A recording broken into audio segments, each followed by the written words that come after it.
Welcome back to the Speaking and Communicating podcast. I am your host, Roberta Ndlela. If you are looking to improve your communication skills, both professionally and personally, this is the podcast you should be tuning into. Communication and soft skills are crucial for your career growth and leadership development. And by the end of this episode, please log on to Apple and Spotify and leave us a rating and a review. Now let's get communicating with the Google Whisperer himself. His name is Jason Barnard, who's from the UK but currently situated in France. He is the CEO and founder of Kalicube, author and a podcast host who's going to teach us today how to use the machine in order for it to communicate the way you do, and how to optimize AI, Google, and all the tech that we currently have for your benefit, especially for your online personal branding. And before I go any further, please welcome him to the show. Hi, Jason. Hi, Roberta. Thank you so much for the introduction. And I'll start with, it's often said that your reputation, your personal brand, is what people say about you when you're not in the room. That's right. Today, your reputation and your personal brand is what Google and AI say about you when you're not in the room. Please repeat that. Today, your personal brand and your reputation is what Google and AI say to their users about you when you are not in the room. Very, very informative. Now, the question is, how do I take advantage of that so that when they talk about me in my absence, Yeah. That's what you're going to be teaching us today. Yes, exactly. And it's surprisingly simple, not geeky, but requires a lot of dedication, a lot of time, a lot of consistency. And those are three things that most human beings don't have. But that's what we do at Kalicube. We take the weight off your shoulder and we do that for you because we have a team who are dedicated, consistent, and endlessly energetic for getting the right information in the right places so these machines fully understand who our clients are and how they want to be represented and talked about by the machines to their audience when they're not in the room. Mm-hmm. When, first of all, did you start doing this? I started in 2012. And the story of why I started is actually quite a good story because my previous company was a cartoon making company.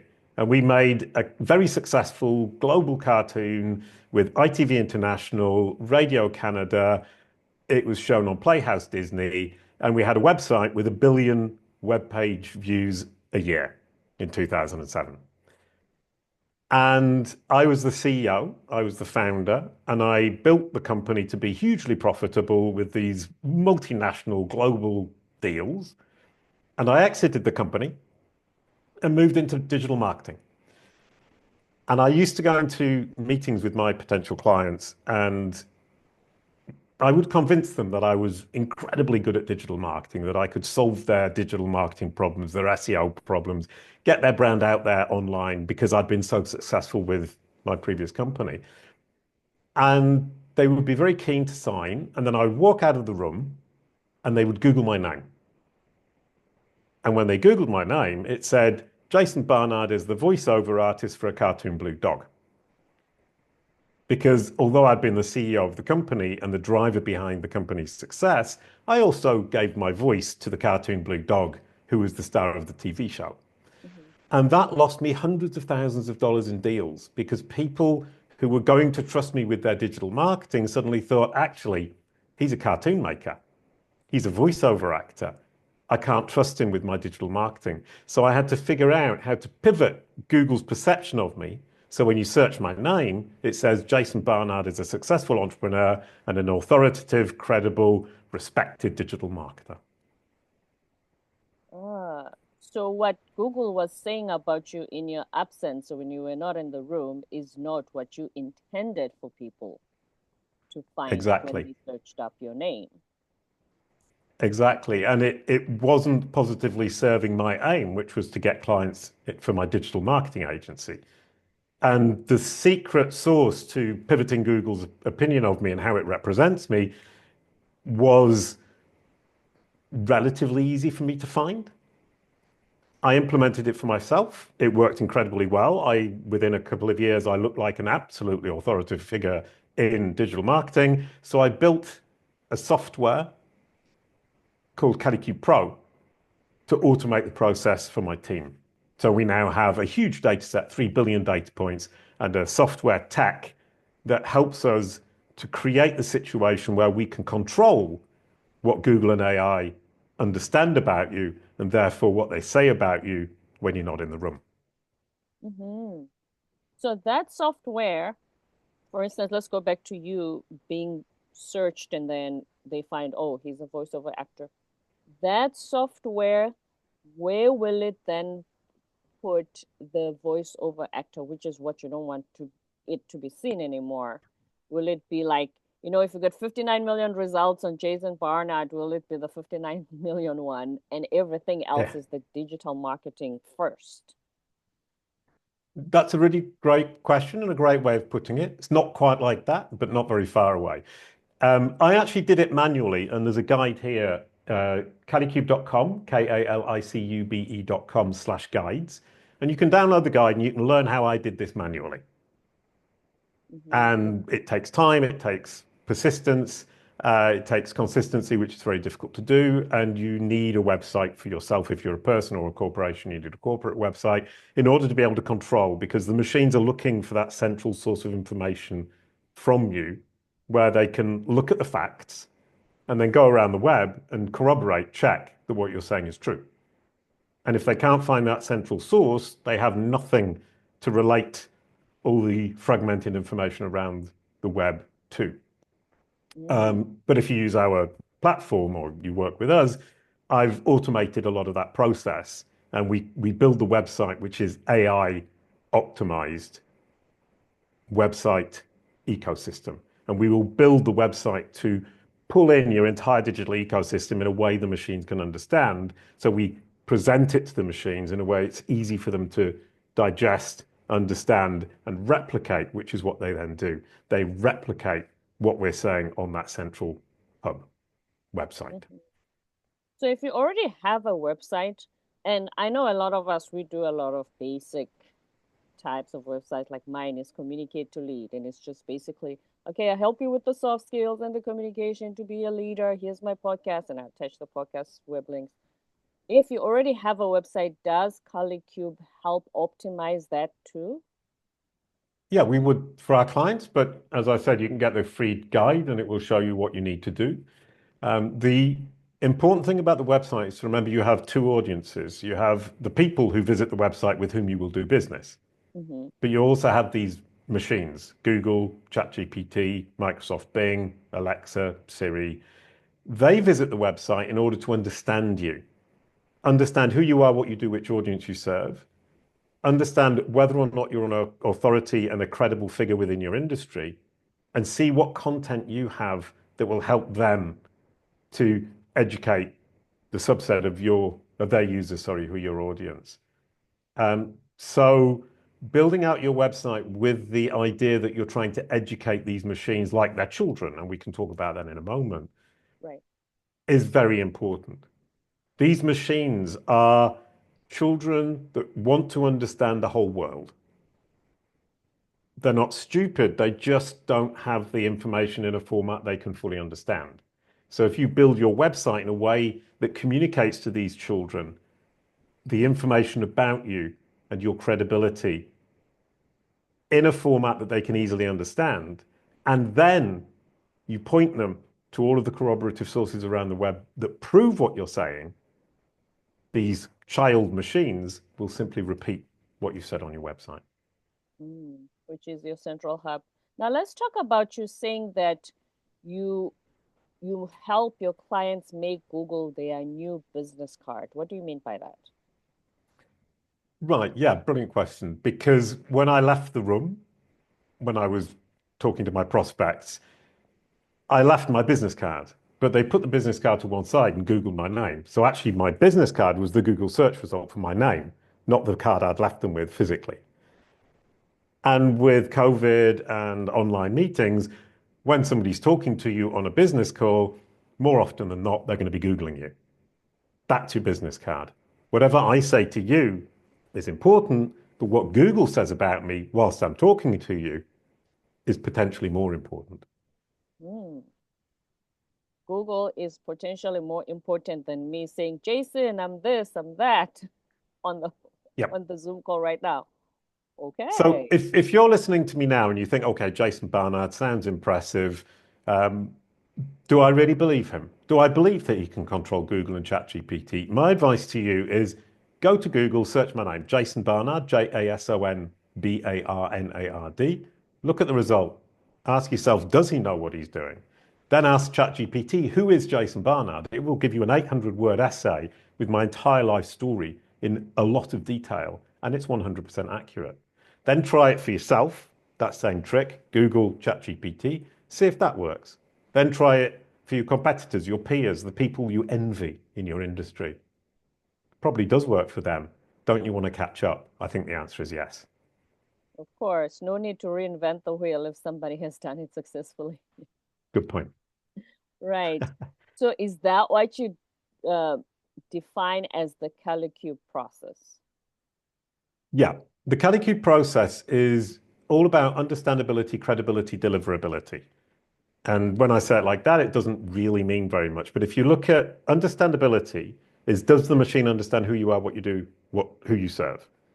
If you can get understandability into the brain of the machine, you have control over the machine. So understandability gives you control. Then credibility is, does the machine believe that you're a credible, authoritative solution for the subset of their users who are your audience? If it does, you have influence over the machine. It will prioritize you when somebody is asking about your specialist topic. And then deliverability is, can the machine find the content by you and about you in order to deliver it to the users as the solution? That gives you visibility. So you need the understandability for control, you need the credibility for influence over the machine, and you need the deliverability for the visibility when your audience are using Google, ChatGPT to find solutions to their problems. Yes, I was about to come to that visibility part. Because if I search for, let's say, public speaker, there are so many. And how do I make sure that I'm at least in the top 3, 5 searches? Who are these people who Google decides to prioritize? If I say I want a public speaker in the United States, and they are like in the top 3 or top 5. I'm not talking about the sponsored ads. I'm just talking about just a normal Google search. Yeah. Google will always prioritize those that it's understood. And in order to know if Google's understood who you are, Google your name. If you have a knowledge panel, that's the information box on the right-hand side, it's understood who you are. If you don't have one, it hasn't understood, and you're not in the game. It will secondarily, when it's got a list of, let's say, 100 people it's understood, 100 people who have knowledge panels, it will choose the most credible, the most authoritative, notable person it can find. So that's the secret to getting in those top lists. But it actually goes further than that. It's a little bit more vicious than that. People are now asking ChatGPT, Google Gemini, recommend the top 10 speakers for my event on the topic of knowledge panels, let's say. Mm-hmm. If you're not in the list of recommended solutions by ChatGPT in this particular case, you're not in the game either. So it's not a question of ranking on Google. It's a question of being preferred by the AI. So if you went to ChatGPT now and said, I'm looking for a speaker who can explain to my audience about Google Knowledge Panels, give me a list of 10. Jason Barnard will be top of the list every time. Mm. Because ChatGPT, Microsoft Bing, Google Gemini, Google Learn About, which is their new AI system in America, all understand that I am the world authority on knowledge panels. And they understand that I'm the world authority on knowledge panels because I've explained it to them. And I've proven by A plus B, this reference, that reference, this corroboration, this person speaking highly of me, that I am indeed the world leader in knowledge panels. Mhm. So that's the credibility part, which leads to your visibility. And obviously, when somebody searches, your name is going to be tops if they search for what you do. Yeah. And the visibility aspect is actually important because I can say all I want that I'm the most credible. If there's no corroborating evidence in content that demonstrates that I know what I'm talking about and that other people believe I know what I'm talking about, I can't be visible. So I need the content. I need to explain to the machine understandability, to take control. I need to demonstrate my credibility, but I also need to create the content that gives that deliverability, that visibility aspect. Okay, now let's talk about content. Big buzz phrase, content creation. There's a lot of debate on how often you should post. Should you post memes and make it more fun? Should you be more serious and sound professional? How who how do you even communicate to people online that you do what you do? And on your LinkedIn profile, should you post one video a week, two videos a week? Everybody has different, big word again, algorithm. Everybody has different uh, perspectives on what pushes the algorithm forward for you. You'll be seen more by the people who should see you, or that's the reason no, there's no engagement. You didn't do the things that lead to you to the algorithm exposing you more. What is going on with that entire content creation algorithm environment? Well, there isn't a definitive answer as to how much you should produce. But when you're producing content, you should always ask yourself, will the machine, the algorithm, be able to digest this? So a meme is not digestible by a machine.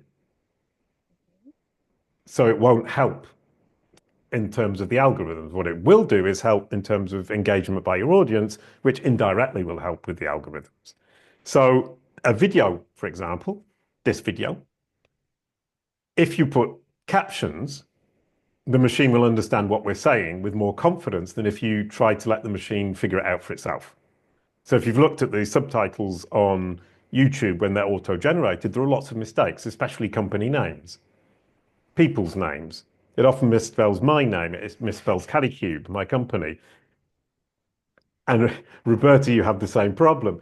So if you hand correct the captions, the machine knows that it's been hand corrected and it will be more confident in what it's reading. So there's a helpful, handy, simple tip. I, at Kalicube, have found that less is often more when less is more focused and more relevant. And what we do at Kalicube with the Kalicube Pro platform, we've got 3 billion data points. So what we do is we analyze you and we analyze your peer group and we see which content where has most effect in the algorithm's brains. So we will tell you where you need to be posting and potentially what you need to be posting in what order of priority. Do you prioritize YouTube? Do you prioritize LinkedIn? Do you prioritize Medium? We can tell you within your peer group what the machines expect to see, what they like to see. And you might think, oh, I don't just want to please the machines. I want to please my audience. I want to get to my audience. We're with you all the way because what the machines expect to see, what the machines want to see is what will most benefit the audience that you're seeking to reach. Because all the machines are doing is trying to replicate the real world. So if we tell you focus on YouTube, it's because your audience is on YouTube. Google's telling us that it expects your audience to be on YouTube. If we tell you to focus on LinkedIn, it's because the machine is telling us, I expect to see that particular audience on LinkedIn. So we will give you the priorities using data. Other than that, you can actually use your smart intelligence and look around at what's happening and guess. But you will always be guessing. We know because we've got the data. And a lot of us do guesswork. And that's why we just switch between the platforms and say, oh, it looks like I had more engagement on LinkedIn. Let me not focus on Facebook and let me do Instagram Yeah. Reels. And we are always doing that dance. Yeah, we have our clients on a very straight path. It's not absolutely fixed, but we say, okay, here are the priorities. We give them a Gantt chart. Here's the priorities. Here are the strategies. We're going to roll these out one by one. We're going to give you a playbook for each one as we roll it out. And each strategy is specifically designed to reach your human audience and educate the machines and help you dominate in AI and in search. And as we roll them out, the playbooks allow them to be almost self-sustaining. So they take significantly less effort to maintain than they did to set up. And if you search my name, Jason Barnard, JasonBarnard, you'll see that the search result is absolutely what I want. And it's like that, and it's been like that for 10 years because I have a very straight, simple strategy that I built for myself, uniquely bespoke, using the data in Kalicube Pro. Mm-hmm. Let's go back to the point you made about us having this conversation and the machine, us needing to feed the words into it. Yeah. Is that because you're a podcaster too? So Jason is the host of Branded Search and Beyond with Jason Barnard. So they say something along the lines of, if you're a podcaster, Google doesn't obviously read voices. It needs the transcript of the entire episode for SEO purposes. Would you like to explain to us how that works? Well, in fact, Google does listen to us, and it even reads the text on the screen behind us here. So that word Google, your brand is what Google says it is. Google is able to analyze that and understand what's going on behind me if it's clear. Okay. So here, this situation here with two posters behind me, because my hands aren't covering them and my head isn't covering them, Google and other AI can actually read what's written behind me. So this is valuable space that I'm educating. It can also analyze the voice, and you know that from YouTube transcripts. The YouTube transcripts are done automatically, but they're always full of mistakes. So the transcript is very, very, very, very valuable, both because you will correct those mistakes and because you will ensure that the machine is confident that what it is reading is correct, because it knows that the auto transcripts are not particularly that good and that your human corrected transcripts are validated by you. And I think that's an important thing that we forget about AI and algorithms like Google, is there is a weighting towards anything that they perceive to be validated by a human being. So if they see a hand-corrected transcript, they will trust it more than an automatically generated transcript. So sign it too. Put your name at the bottom. Hand-corrected by Jason Barnard. Hand-corrected by Roberta. I never thought of that. This is the first time I hear it. Thank you, Jason. Because here's the thing as well. Speaking of AI generated, so the transcripts are AI generated. And I remember somebody said to me, and you can correct me on this, that if a lot of the podcast show notes are AI generated, they have less exposure on Google. It's almost like Google is discouraging for everything of yours to be just AI, AI, AI. They want to see a percentage of that being a humanly, a human creation of content. So why do they give us this tool, but at the same time discourage you using the tool that much? Right. Well, if you think about kind of Google's perspective, is if they wanted an AI generated summary of your podcast, they would create it themselves. They have the technology, they can get an automatic transcript of your podcast, they can write the summary themselves. Why would they want you to do that for them? They can just do it themselves. Good point. So their reasoning is to say, well, if the person has put their heart and soul into this and it's going to resonate more with their audience, I'm willing to use that instead of generating my own, because it represents that person in the way they want to be represented. So if you look at it from the perspective of saying, well, Google wants to respect how you wish to be presented.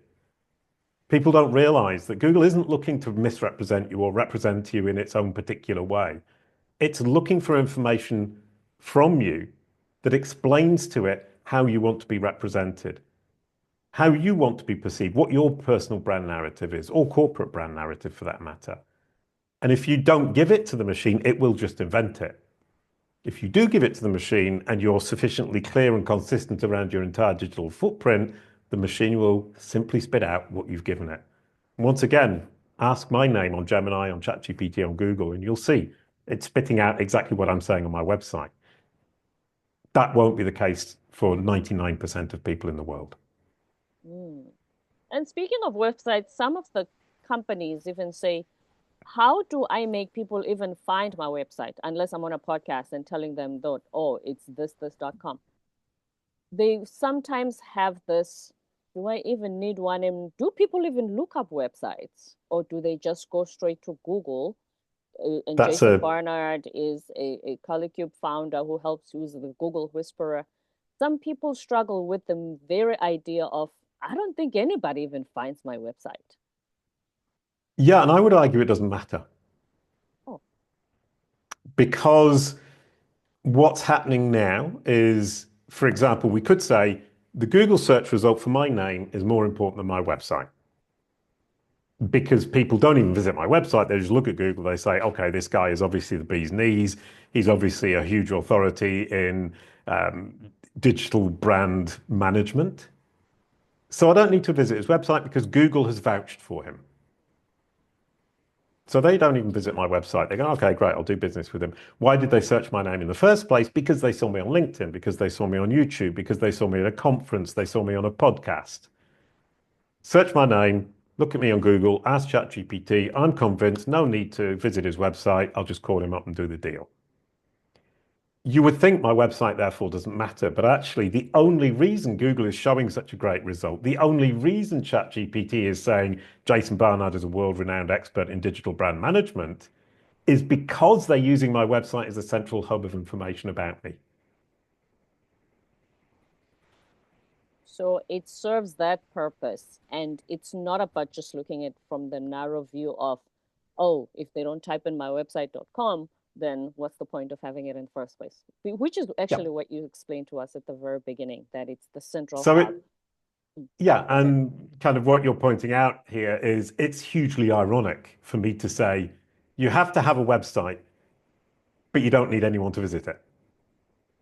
You need Google to visit it, ChatGPT to visit it, so they can then help your clients understand who you are, understand what you offer, believe that you're truly credible, and sign up with you. So I was talking earlier on about the funnel, and I think this is hugely, hugely interesting. Fabrice Canel, who's the principal program manager at Bing, Microsoft Bing, so he's the guy who builds Bing, was talking to me a few months ago about what they're trying to do with ChatGPT and Microsoft Copilot, which is Microsoft's version of ChatGPT and Google Gemini for that matter. And the idea is to rebuild the funnel, the acquisition funnel. So with Google search, I would go in, I would say, what is a knowledge panel? I would then click on a link, read what is a knowledge panel on Google and learn about it. And then I would say, well, who can help me build a knowledge panel? And I would search on Google, it would come up with 10 results. I would click on 4 or 5 of them. I would choose a provider, potentially the first one in the list. Now what's happening is somebody will go to ChatGPT and they will say, what is a Google knowledge panel? And ChatGPT will spit out the answer. So they don't have to visit a website. What we need to do as businesses and as people is be cited by ChatGPT at that point. So a Google Knowledge Panel is the information box on the right-hand side on Google search, citing kalicube.com as a source. They won't visit the site, but they'll see kalicube.com. Then somebody says, how much does a Google Knowledge Panel cost? A Google Knowledge Panel is free, according to Jason Barnard of Kalicube. However, if you want it done properly, you need to take a specialist service for somebody to build it because you won't get a knowledge panel if you just leave it to luck. Although Google doesn't charge for it, you have to make the effort to actually have it built. So Google doesn't charge, but you're going to have a professional help you with it if you want a proper knowledge panel. Citing, once again, Jason Barnard, Kalicube. Next question, who can help me. Give me a list of 3 companies or people who can help me. It will list Jason Barnard, it will list potentially Kalicube, perhaps another company. Also, I'll just go and look on Fiverr, which is one I see quite a lot. So what we've done there is taken somebody very quickly from what is a Google Knowledge Panel, very top of funnel, to how much does it cost, consideration, middle of funnel, to who do you recommend, bottom of funnel. And I once asked ChatGPT, of the 5 people you've just mentioned, who should I work with? Jason Barnard, exclamation mark, link. And what Fabrice Canel told me was that is the perfect click. You get the click at the bottom of the funnel when the person has found the solution they're looking for, they understand what it takes, how much it will cost, they're ready to buy ChatGPT, Google Gemini, Bing Copilot, give them the link to the sales page, and they buy. And somebody told me the other day, one of my clients, that their conversion rate from search is 0.3%. Their conversion rate from ChatGPT is 3%.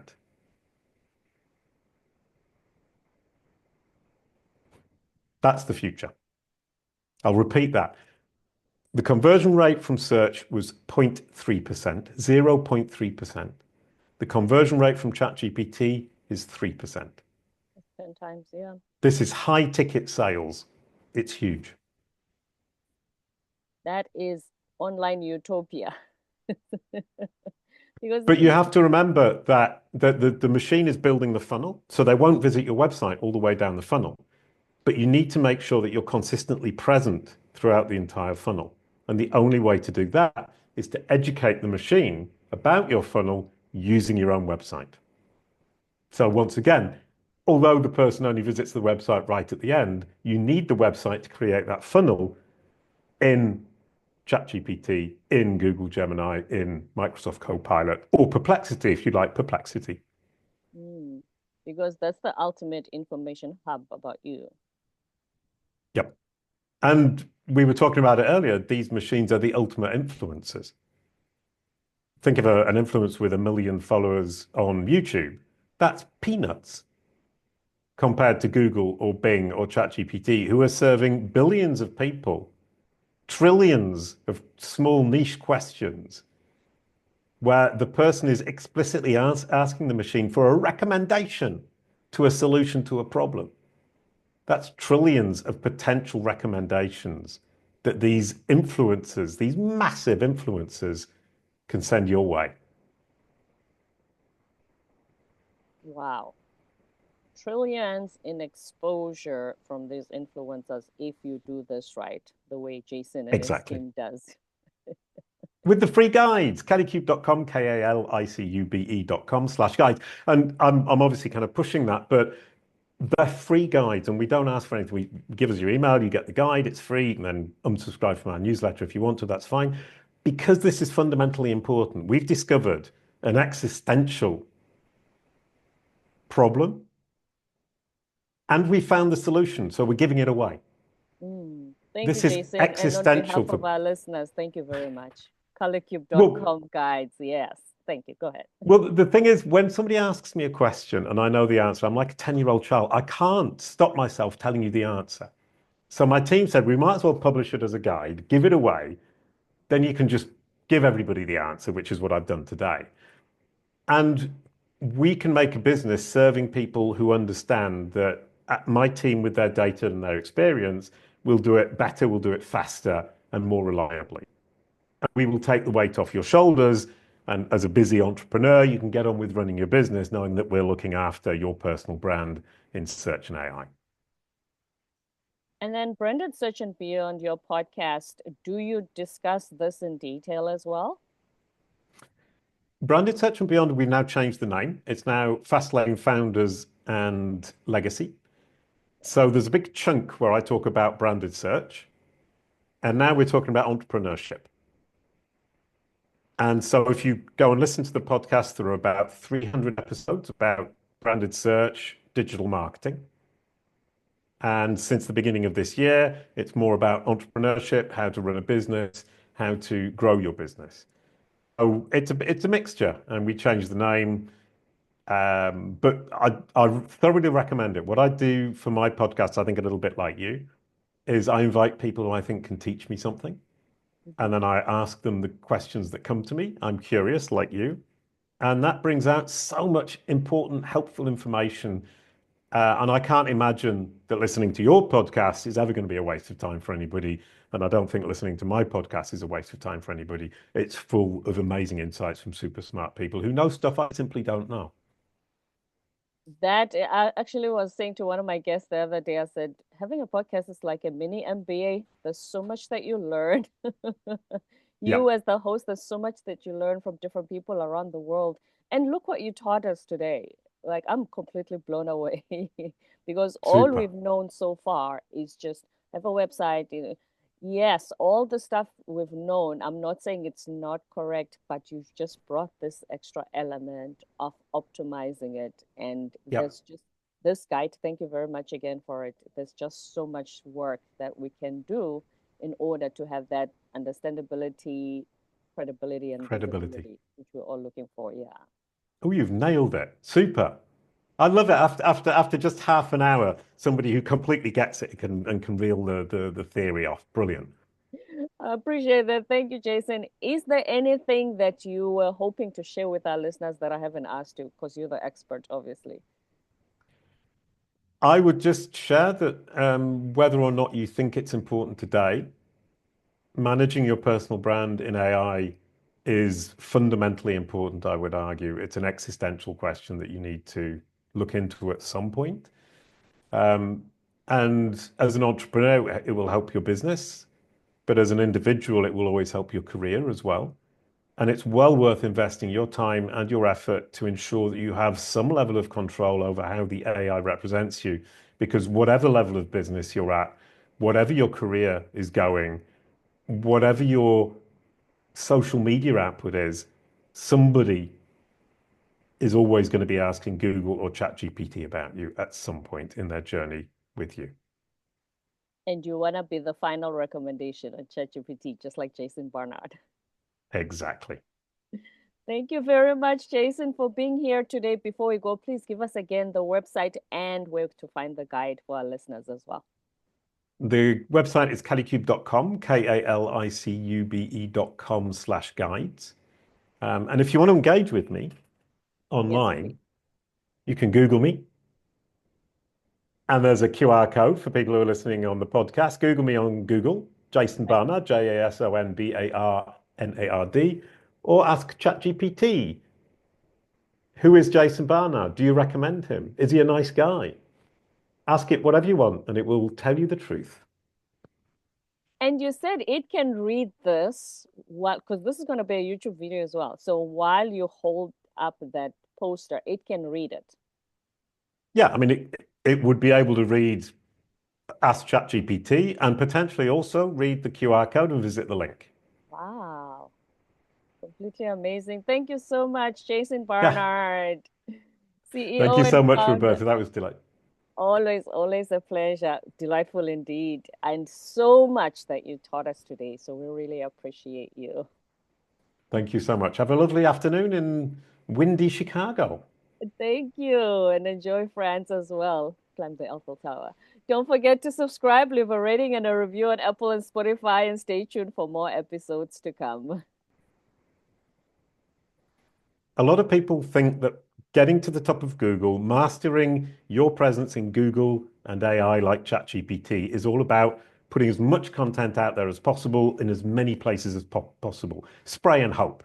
The actual solution is to be very intentional and take the content that you've got and create a very, very tight ball of that content based around your website that you can feed to the machine in a way that it can easily digest and understand.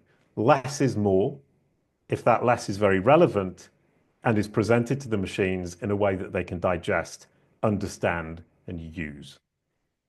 Words of wisdom from Jason Barnard.